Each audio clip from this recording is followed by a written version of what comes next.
Do you want to see everybody? Come on. Here, follow my finger. Follow it up here. Okay, here. I'm going to have to turn you around a little. There. Now everybody can see. Oh, yes. That's a good shot of a... Ooh, what was that? All right, go. Chase that. I have no idea what he just saw, but it was very interesting, whatever it was. So that was our 3 seconds of Audie for the day. He may come back and join us later. I'm not 100% sure. He certainly seemed very interested in whatever was outside. So, welcome back to Just Chattin'.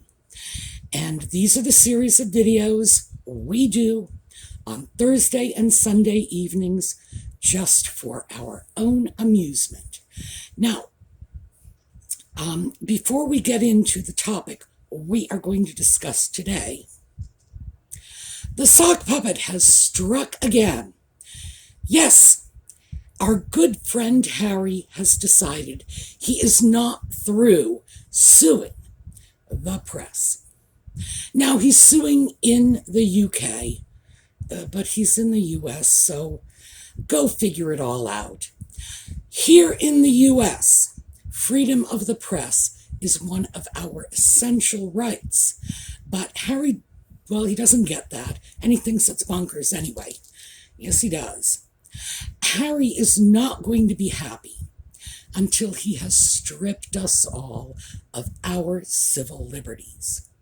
And for my friends in the UK, I hope you will understand, this is not an indictment of you or your beliefs, but maybe this will help you to understand why so many of us in the US are so vehemently opposed to a monarchy when you have someone with probably the IQ of my dirty socks in the laundry basket saying that he should have all the rights and we should not.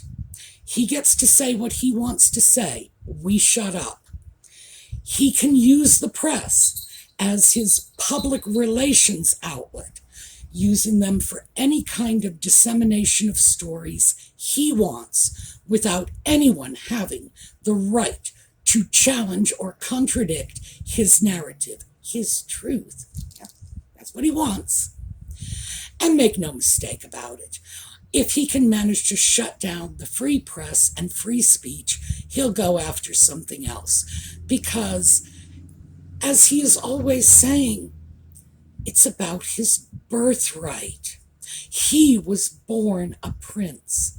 So, yeah, he can be as dumb as a bag of dirt. And as arrogant as all get out on top of it. And he should be the one in charge. So, my question is he getting his storylines from the Marvel Universe? I think maybe he is. The bright lure of freedom diminishes your life's joy in a mad scramble for power. Okay, so we're going to go on to another topic that is only tangentially related to this, in that we're talking about courts and legal issues. So, when we come back.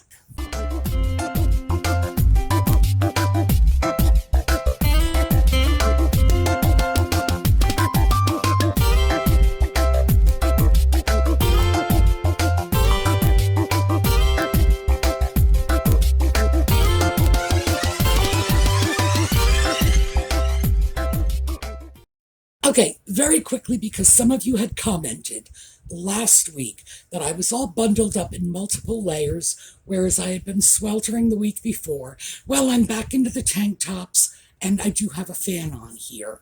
So, yeah, Pennsylvania weather. I have no explanation for it. It's just weird.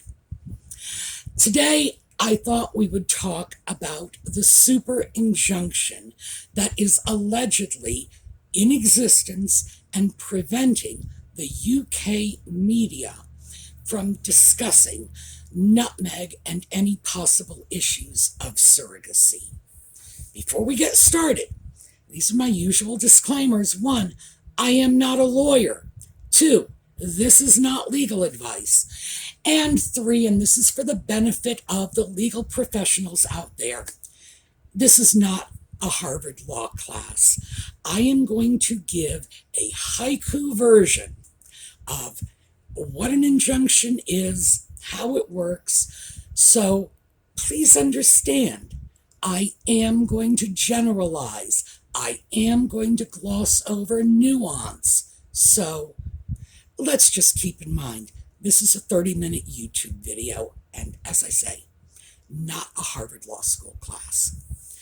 So let's start off with injunctions. What is an injunction?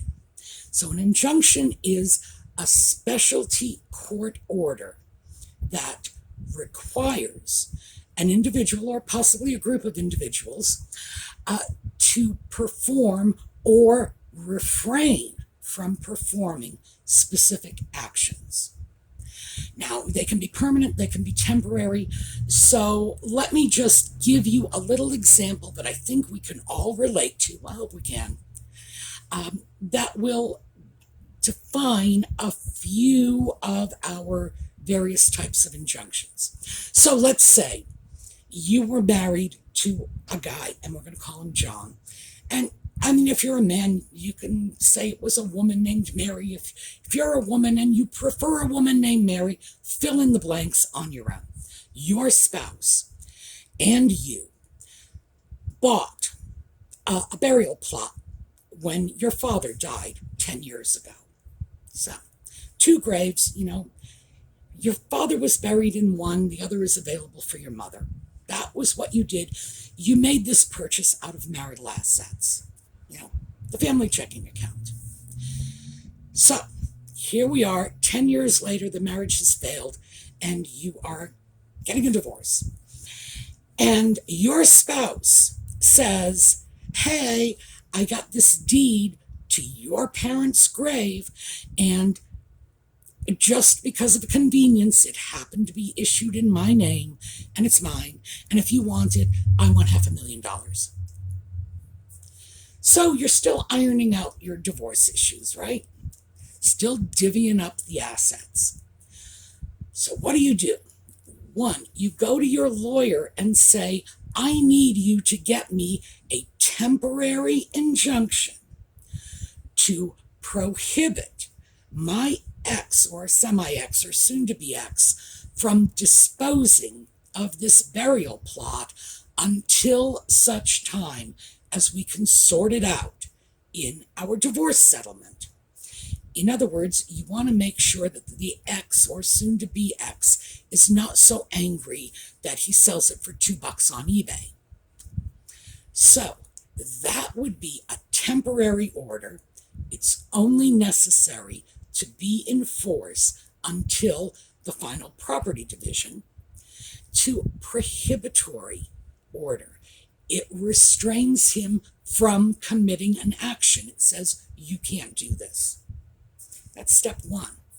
Step 2 is your lawyer goes back into court and says, I want a permanent injunction, because this is good for all time, requiring him to sell the family plot back to the soon-to-be ex-missus for, half the value, let's say, because this is where her father is buried and where her mother is scheduled to be buried. This sort of thing is fairly ordinary. Now remember, the first one was temporary, prohibitory. The second one was permanent, mandatory. That's how injunctions work. They require an individual to either perform a specific action or prohibit them from performing a specific action. So, as you can see from this, the injunction has to be issued on behalf of someone, that would be the wife, and has to be directed to an individual. In other words, you can't just say no one can sell grave plots ever. No, it has to be very specifically targeted. My soon-to-be ex-husband John is prohibited from selling this particular grave plot. In other words, he could have 40 other grave plots. He can have his whole family's graveyard. It can all be in his backyard. Who cares? You're only concerned about one. So in that sense, an injunction is very specific. It's not intended to replace a public law, for example. Now, let's take what we know and apply it to this super-injunction. Now, the British have a concept of super-injunction, and that is an injunction that is secret, and not only are the terms of the injunction secret, the mere existence of the injunction is secret. No way of knowing how many there are, what they involve. I can tell you because at least 2 of them have been released on Parliament, on the parliamentary floor. Members of Parliament are not bound by the same laws as, I guess, other ordinary Brits. Keep in mind, I'm not an expert on British law. And they can, without fear of retaliation, speak about things on parliamentary floor that would otherwise be illegal to discuss. Now, personally, I think that that's a wonderful thing. I think that all government, all justice should be 100% transparent. I think the very idea of a super-injunction is, in the words of the sock puppet, bonkers. But not my country, not my laws. The 2 that we know about was a toxic waste spill that was kept from the public by one of these super-injunctions, and another was using potentially harmful paints to coat the inside of water tanks on passenger ships. I would say offhand, those 2 instances alone should indicate the abuse this sort of injunction is open to. The rationale behind it, and I took a good look at that because I said to myself, why would anyone in their right mind do something so star-chambery as this? And apparently the law allowing this was initially enacted to protect notorious criminals from vigilante action. Struck me as superfluous because vigilante action, if you go out and shoot a notorious criminal, or even if you just throw a can of paint at their house, these are crimes. So why do you need some extra level of protection? And why would you give it to a notorious criminal? I have to admit, this is baffling to me. Nevertheless, this is what we've got.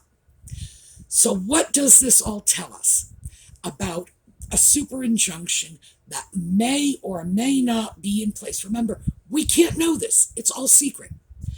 In order to prevent the British press from talking about the possible surrogacy of nutmeg's putative children. Well, for one thing, the injunction would have to have been served upon the press outlets. They have to know that there's an injunction, that they are prohibited from doing this. And that's just common sense. You can't say, here is our injunction that does not allow you to report on this topic, but we're not going to tell you we even have one.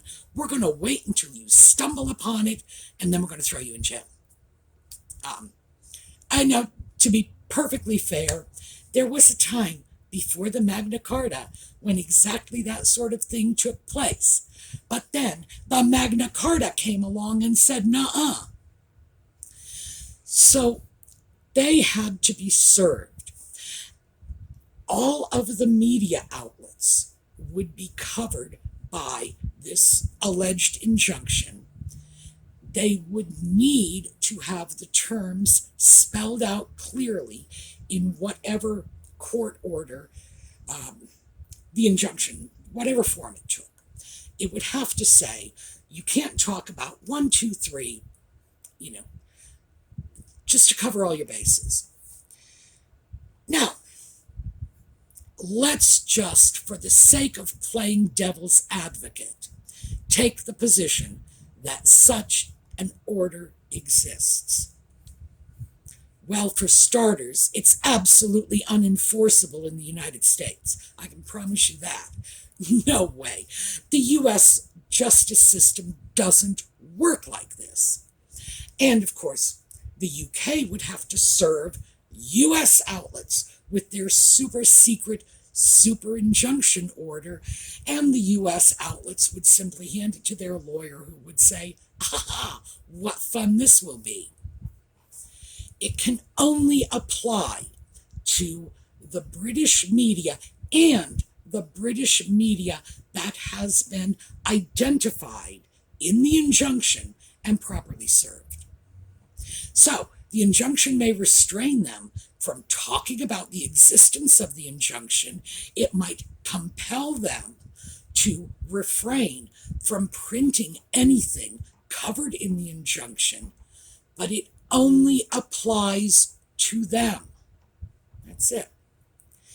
So, social media is exempt. Foreign press is exempt. Individuals are exempt unless they've actually been served with a copy of this injunction. So, how valuable is it in terms of hushing up information? Well, it's the 21st century. Virtually everybody has an Instagram account. I would say not at all. And again, 21st century social media, even people who were enjoined by this super injunction could have some grave objections to it and decide they want to circumvent it and simply publish the information anonymously. We have had much of that in our country with whistleblowers and a Freedom of Information Act advocates who throw information out there, whether or not it's protected, and just said, no, people's right to know trumps everything else. So, would it be reasonable to conclude that if this injunction existed, sooner or later, somebody would say, no, I'm just going to scoot this information out somehow or other? And I would say yes. That, by the way, is my biggest argument for the non-existence of any such order, because sooner or later somebody would have said no. The people's right to know trumps, and if I have the information, I'm going to publish it. So let's take a look at the other side and say, well, is it possible that the order exists? Well, yes, absolutely, because the very nature of these injunctions is so secret, you can't possibly say that it exists or it doesn't exist. No one knows how many super injunctions are out there. Well, somebody must know somewhere. Somebody's got to keep a record of this. Whoever they are, I haven't been able to figure out who it is. And the fact is, perhaps the information isn't consolidated in one spot. It could be that information about super injunctions is kept on Post-it notes, that are stuck to the individual issuing judge's bulletin board. I don't know. I have no idea. This is so antithetical to American law. I have a very hard time even figuring out how it would work. But can we get information on them? No. Does anybody who has published on the subject know how many are in existence. And when I say published on the subject, I'm talking about people who have published on the topic of super-injunctions in general. Nobody knows. How do we find out about them? Usually when somebody brings it up on the floor of the Houses of Parliament. That's how we find out. Once in a while, we find out when someone involved in the order has come forward and voluntarily mentioned it. And that would have to be the person taking out the order, the plaintiff, not the person against whom the order is issued, because they are enjoined from mentioning it. So, let's say you got an order to restrict the press from mentioning the terms of your divorce. And 20 years after you're divorced, you go public and say, yeah, I got it. And, that's how we can find out. What we do know is these orders are very expensive. From what I can tell, it looks like we're dealing with about $250,000 in legal fees just for starters. Is this available to everybody? No. And this is one of the criticisms, that it is a way for the super rich to hide their dirty little secrets. Feminists have said this is a way for rich men to abuse women and get away with it, again, by hiding their dirty little secrets. So if, in fact, Nutmeg and the Ginger Sock Puppet, or anyone on their behalf, has taken out a super injunction to hush up the circumstances of the birth of the putative children, well, the feminist community has already said this is a tool for wealthy men to deny the rights of their female victims. So much for Nutmeg's feminism.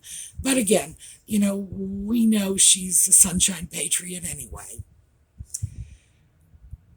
I do not honestly believe that such an injunction exists. And as I say, the reason for that is sooner or later, someone with information would have thrown it out. I do not know why the British press is not dealing with the issue of surrogacy. For all I know, somebody from Buckingham Palace made a few discreet phone calls and said, please let this go. I understand absolutely that the people of the UK would be looking at this and saying, no, somebody's got to be hushing them up, because these children and the circumstances of their birth is an issue for the taxpayers, and we've discussed that already. The UK taxpayers have a right to know if the children, the putative children, and I'm leaving it that way, the putative children of Nutmeg and the Ginger Sock Puppet have a legitimate right to a place in the succession, if they have a legitimate right to payments from the civil list, which, although they are underage now, who knows what they may be looking for in 15 or 20 years. We really don't know. Is this something that the people have a right to know? Abso-freaking-lutely. The bottom line is there is enough information, in my opinion, to require DNA testing and absolute proof of appropriate birth according to British law, which means Nutmeg would have to have carried and delivered the children herself. UK law is funny like that. In the US, it would make no difference, because we treat adopted children as natural-born children in every possible way, including if your parents adopted a sibling for you, and the two of you later fell in love and wanted to get married, doesn't matter that you are not genetically connected in any way. The law will not allow that. It won't, period. You're going to have to leave the country if you want to marry your adopted sibling. So it cuts both ways here, to the good and, I don't want to say to the bad. The fact is that we preserve family units regardless of how the children come into the family. Adoption, natural birth, surrogacy, even if the stork delivered them. Still family, that's how we do it. That is not how it's done in the UK. So they have differences.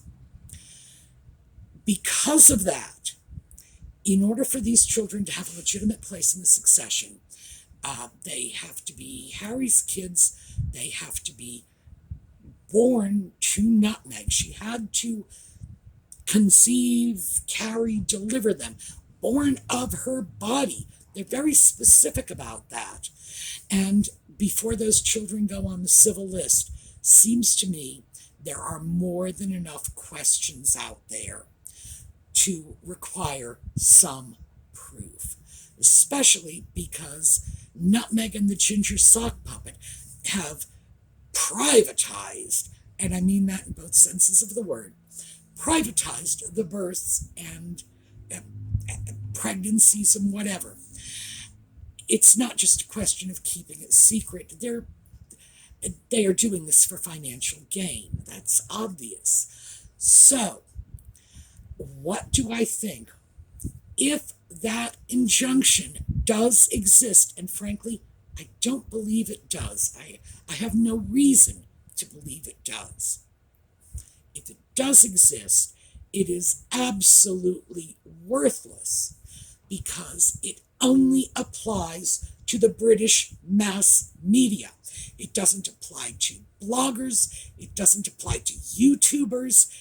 It doesn't apply to anybody but, say, the Times or the Mail or the Sun or whatever. I don't know. The fork and spoon of some tiny little of great snoring. It would have to apply to the media outlets, official media outlets only. They would have been the only people served. And as I said before, if you have not been named in the injunction and properly served, it doesn't apply to you. That's all there is to it. So, would someone else have gone public if they found information? Of course. Would they be enjoined? No, not at all. Does it affect us here in the US? Again, absolutely not. If I had evidence, now if I had evidence even that this injunction existed, even if I knew for a fact, somebody sent me a copy of the paperwork, if I had that and I had evidence proving that the children came into the world through surrogacy, I could print it because I'm not in the UK. I'm not subject to their laws. If the penny weekly of great snoring, I think there's another one called Little Snoring. They have strange towns. Little Storping in the Swuff. Let's see how many of you can identify that one. If the penny weekly of Little Storping in the Swuff came across the information, but they were not named in that super-injunction, they could print it without any concerns. So, ultimately, no one knows, and no one can know if the injunction exists. But bottom line is, why should we even be concerned about it? Because it doesn't apply to us. If the royal family or any member thereof is using injunctions to silence the media on a subject that has real, legitimate impact on the British taxpayers, well, shame on them, because that is not the way the legal system is supposed to work. And our legal system is based on the British legal system. There are many, many differences. As I say, secret super-injunctions, that's not part of what we are doing. But still, many similarities. Our legal system is based on theirs. So, this is not condemnation of the British legal system. Our rights as individuals ultimately trace back to the Magna Carta. And we shouldn't forget that it was a British system of individual rights and liberties that eventually led to what we have. And we need to respect that. But as far as this one goes, I have no reason to believe it exists. If it does exist, it doesn't affect me or anyone in my country. It doesn't even affect anyone in the UK doing the same work I'm doing, which is making YouTube videos. So, I guess ultimately, I'm going to have to say this one is sort of a dud firecracker. It's like, yeah, you can set a match to it, but it's just going to sputter and have no real effect. Okay, that is what I have for you. I understand we're probably getting a little long today. I did want to throw something out to you all. Now, most of us know that Trevor Colt was recently demonetized on YouTube. And as I understand this, and this is from Trevor Colt's statement, so it's not just sort of water cooler gossip, the proceeds from his channel were going to PTSD Resolutions. That's the charity that he favors that deals with veterans who are in trouble. We have 2 charitable contributions left for this year, because we've made 10. We're doing 1 a month. I want to throw this out to you. Would you be okay, since we don't have any other issues on the front burner at this time, if we simply send those 2 payments to PTSD Resolutions? We have already made 1 charitable contribution to them, $100. The $200 we send additionally is not going to make a whole lot of difference, but if they have been getting the revenue from Trevor Colt's channel and that revenue stream has been cut off, they may actually be in need. I know this is a charity that is dear to the hearts of many of you. How do you feel about that? Let me know in the comments, because as I say, we don't have anything else on the front burner. We still have 2 more payments to be issued out to charities. Do you like the idea of helping to pick up a little bit of the slack that's been left off from Trevor's demonetization? Let me know. So, that's what I have for you today. We are going to take a look at a slideshow on the way out. I will see you over the weekend for thrifting videos, and I will see you again Sunday evening. Meanwhile, have a terrific day.